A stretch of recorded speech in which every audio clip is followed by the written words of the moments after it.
31 are currently in hospital, a further 8 are still missing, and 3 have been discharged from hospital overnight. Today our focus will be on working with the experts to determine the safety for us to return to the island to look to recover those people that are currently missing. We will be relying on advice coming from a scientific and technical committee in Wellington who are currently meeting at the moment and hope to have further advice on when we may potentially return to the island. But I will reiterate, we will only go to the island when it is safe to do so for our people. All right, thank you. I do want to acknowledge the enormous and extraordinary work that's gone on through the night to bring as much information as is possible to everyone this morning. At this stage, we can confirm that amongst those currently listed as missing or injured are New Zealanders who were part of the tour operation and tourists from Australia, the United States, the United Kingdom, China and Malaysia. That is to the best of our knowledge. To those who have lost or are missing family and friends, we share in your unfathomable grief at this moment in time and in your sorrow. Your loved ones stood alongside Kiwis who are hosting you here, and we grieve with you and we grieve with them. To our Australian family especially, we'll do everything we can to support you as you have supported us. I have been in regular communication with Australian Prime Minister Scott Morrison through yesterday evening and will continue to do so over the course of the day as we're able to provide more information. For now, obviously, our duty is to return loved ones. And as Superintendent Bird has pointed out, obviously there is much more work there to be done. For now, I'd like to hand over to Mayor Judy Turner for local updates and information. Yeah. Thank you, Prime Minister and Minister Hanare, for responding and coming to Whakatane so immediately when they could. That has meant a great deal for all of us to have her here. I'd like to acknowledge the first responders, and I'm talking about helicopter pilots, the skippers, those others involved in the rescue efforts from White Island Tours, our St John's Ambulance, Coast Guard, District Health Board medical staff, our police, and staff of the national and local emergency management teams, and of course our Whakatane District Council staff. Our hearts at this time go out to those who are injured, missing and deceased, and their families in whānau. And I want to acknowledge both our valued international visitors and local people who have suffered loss in the last 24 hours. And our focus right now is on supporting these people and our broader community visitors. Our community is rallying to support in a number of ways. A welfare refuge has been set up by Te Urunga o Ngāti Awa at Te Manuka Tuatahi Marae as a place to share and support one another at this time. Other councils around New Zealand have been incredibly supportive, and I want to thank them very much, including our local councils that are here today. And I also want to recognise there's many community groups in iwi who are currently offering support wherever it is needed. Our community recognises that the situation on Whakari White Island remains at level 3. There have been 3 eruptions and there is an unpredictable ongoing volcanic activity. And so we're going to continue to work with the police and the District Health Board to ensure the best care for our injured and for an ongoing improvement of accurate information that we can supply to you, the public. Thank you, Judy, and I also acknowledge local MP, the Honourable Anne Tolley, who's been here overnight and with us too. Look, we also have representation through Sarah from a civil defence perspective who are coordinating the work on the ground at this point. I'm now open for questions. Can we just we'll confirm make sure that we number? point those to the most Prime appropriate Minister, can person. we just confirm that number that the Superintendent, you may want to confirm? So there's 8 people still missing, and that is a definitive, that's a final number, you believe? That is the number that we understand at the moment. And you don't hold any hope that they have survived on the island?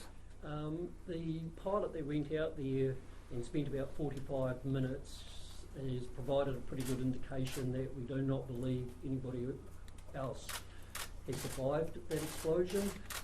We also had the Eagle helicopter up there as well for a considerable period of time, and we could detect no signs of life. And did you see them? Were you able to see the people who were missing from the helicopter during your reconnaissance missions? Have you seen them from the air? Some people. Are the families of the missing informed that their loved ones are those ones who are missing? Yes.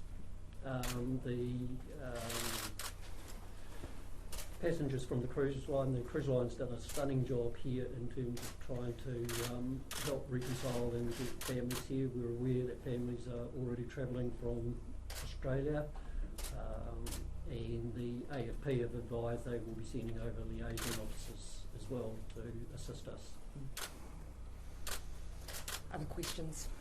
Can I just confirm, I know that Australian Prime Minister Scott Morrison did say that 24 Australians have been visiting the island.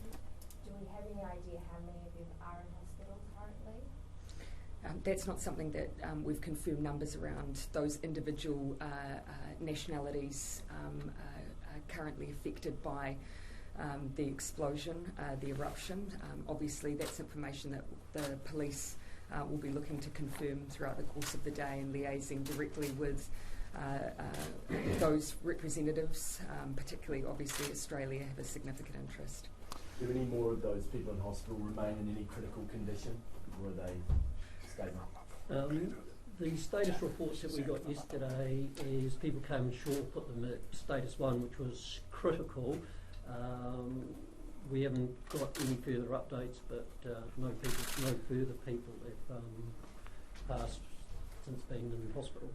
Those individuals, those who are injured, are being treated in Wellington, Auckland, Middlemore, Tauranga, Waikato, Christchurch, and the hut. We also have injured in Whakatane. That geographical spread is an indication of us using all of the expertise available through the burns units throughout the country to make sure people get the most appropriate critical care. But as Superintendent has said, that obviously there are a number who are in a critical condition, and burns being a dominant injury. The 8 people still missing, can you confirm whether or not they were from the cruise ship or what tour they were part of? Or? Not at this stage.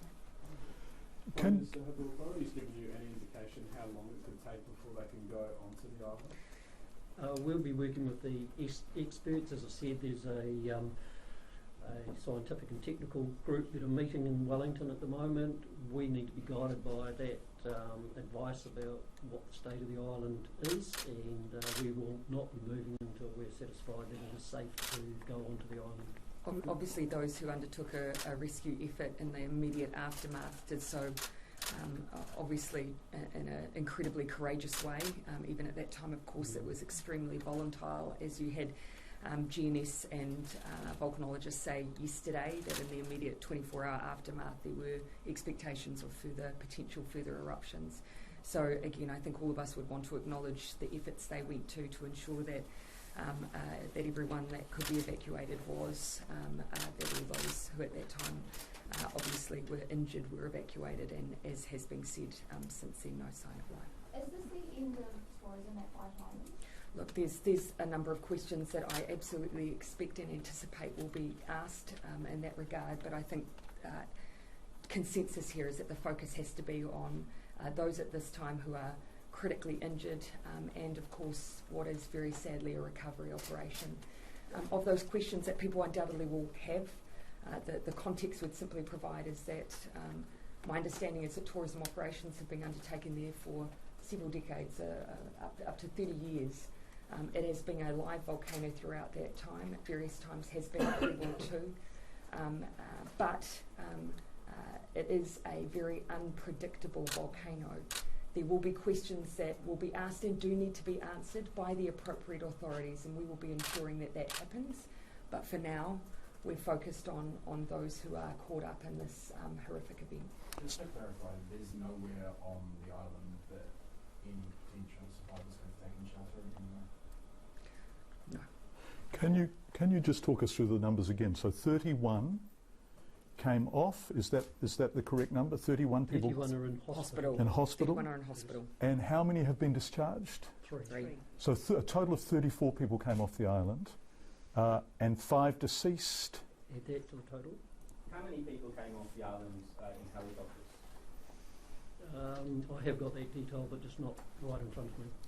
Prime Minister, what's the role of the Navy, the Defence Forces around any form of reconnaissance and recovery? At this point, of course, they're making sure that there's a safe distance that people are maintaining around the perimeter of the island, particularly while it's as volatile as it is. They'll also be assisting with any potential reconnaissance missions or further recovery efforts. So at the moment, an available resource to the police and others. We heard Australian Federal Police liaison officers will be sent over. What further assistance has been offered by Prime Minister Scott Morrison, and will any of it be taken up? The offer of victim identification has been made.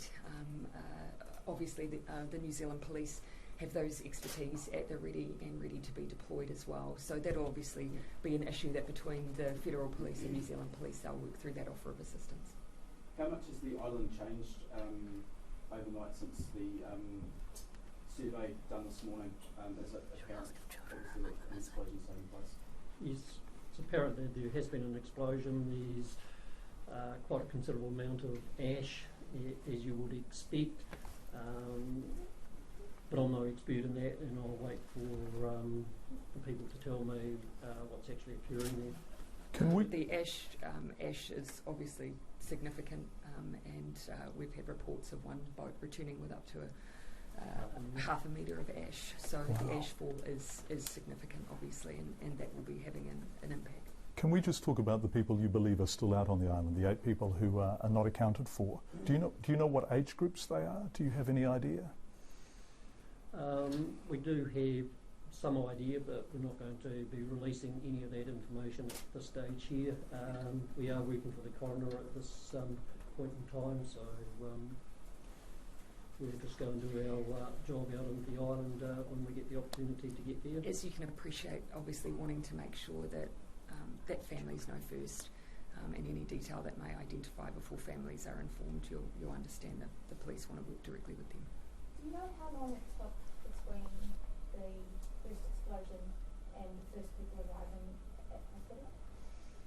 At hospital? Yes. No, I don't. Off the top. Any other questions? Can I just ask Mayor Turner, how important is this operation to this district? 10,000 people a year go out there, is that right? That seems a large number. And to what extent do you think it brings people to Whakatane who might not otherwise come here? White Island Tours is an absolutely iconic business as part of our tourism, not just for Whakatane but for New Zealand actually, and has been successfully operating under the normal procedures that will be expected of them for 30 years. So I'm sure there will be an immediate impact. The long-term one is yet to be seen. What was the response time for first responders to get out to the island or to get off the ground from? Yeah, that was the helicopters, and it was pretty well immediate. Did you have a time frame that? How long did it take from the eruption happening to helicopters leaving the ground? Within minutes, I understand. Can we just double check that number of aircraft that landed? The first one that landed, is that 3 you said? The information I have was 1 Westpac helicopter, 2 private helicopters, and a volcanic air helicopter. So to the best of my current information. So there was another helicopter in the vicinity that I understand was unable to land.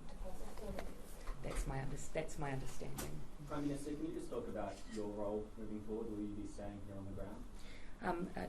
Look, for the immediate future, but of course very mindful this is obviously an active operation. I need to make sure that the police and those with the expertise are obviously the ones doing the job here on the ground. So I'll be here just seeing what additional assistance may be needed. Of course, we have a job to do to make sure that MFAT, the Ministry of Foreign Affairs, are working to assist on the ground, particularly with those loved ones who may be coming into New Zealand. and also making sure that people are receiving all of the assistance they need within our health system. So that'll be my immediate focus, but obviously it's over to the police, the operational side. Considering the amount of ash that's fallen, will there be specialist police teams that, when we can, get onto the island, will go out to try and identify? They will be our specialist DBI teams, disaster victim identification teams. I'm just looking at a statement from the Defence Force from last year. They shifted a 2.4 tonne shipping container to Whakatane to provide shelter in case of an eruption. Do we know whether anyone used that, whether it was working, whether anyone took shelter in it? Do we know anything about that? No. I was aware that there was a bunker, but as the superintendent has described, the helicopter pilot, as I understand, physically moved around the island rather than just an aerial survey, and did so for some time, and so brought back that report that unfortunately there was no sign of life. All right, everyone. I'm sure further updates will be provided as available. Thank you for your time.